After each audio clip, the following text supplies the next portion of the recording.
Joining me now, former State Department spokesperson Morgan Ortagus. Morgan, what's your reaction to what we're hearing tonight? Yeah, I think there's an important distinction, as Jennifer just pointed out, from the troops going potentially to Eastern Europe, to the Baltics, to NATO allies versus going in Ukraine. I am certainly not for American troops being involved in Ukraine, and I don't think the Congress would be either. And quite frankly, the Congress is out this week. And if this administration is considering these serious actions, Chuck Schumer and Nancy Pelosi should bring the Congress back to consult with them and to look at potential sanctions. I mean, listen, the problem with this administration is Biden and all of his senior team, who are all Obama people. So this is an Obama-Biden crowd that are running this foreign policy arm of the government. They all believe that they can get Putin and other despots around the world to behave like schoolboys. They are incredibly naive in dealing with these people. And I think that is fundamentally how Donald Trump was different in dealing with these leaders around the world, as he understood what it took to stand up to them. And so what we've had for a year is Biden had all of this tough talk in the campaign, but he has consistently sucked up to the worst regimes around the world. He's tried intensive diplomacy. I don't even really know what that means, but that's what they keep saying. They keep talking, they keep tweeting with hashtags, and somehow that's supposed to scare Putin. Hashtags don't scare Putin. A strategy will scare Putin. And if you look at, I mean, if you look at to the extent there is a strategy, I mean, frankly, if you look at this, the one word that sums up this Biden regime's foreign policy is weakness.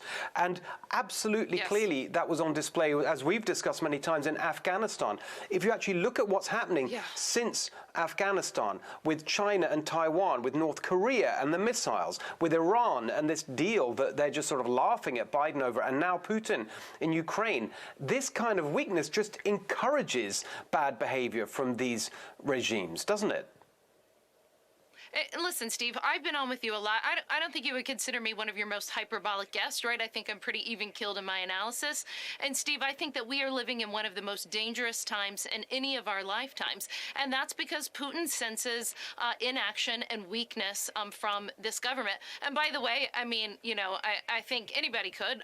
They are able to see the poll numbers. They are able to read the tea leaves of what's going on in America just as much as anyone who lives here. So it's not that hard to figure out that Putin knows, and my assessment, that Joe Biden will not be president in 2024, so he's going to get away with as much as he can get away with. We should have been, over the last year, instead of following Putin around the world and begging him to summits and doing whatever intensive diplomacy is, we should have been sanctioning the Russians then. We should have been sending offensive weapons to the Ukrainians for the past year. So all of these things that we're trying to do at the 11th hour is a little hard when Putin has amassed at least 150,000 troops and weaponry and armory on their western flank. By the way, as the administration of which you were a part, the Trump administration did, but you sent weapons to Ukraine. You were tough on Russia over, for example, the Nord Stream pipeline. On and on it goes. Tough with China on their behavior. It's so clear, the contrast between the Trump approach, which was peace through strength.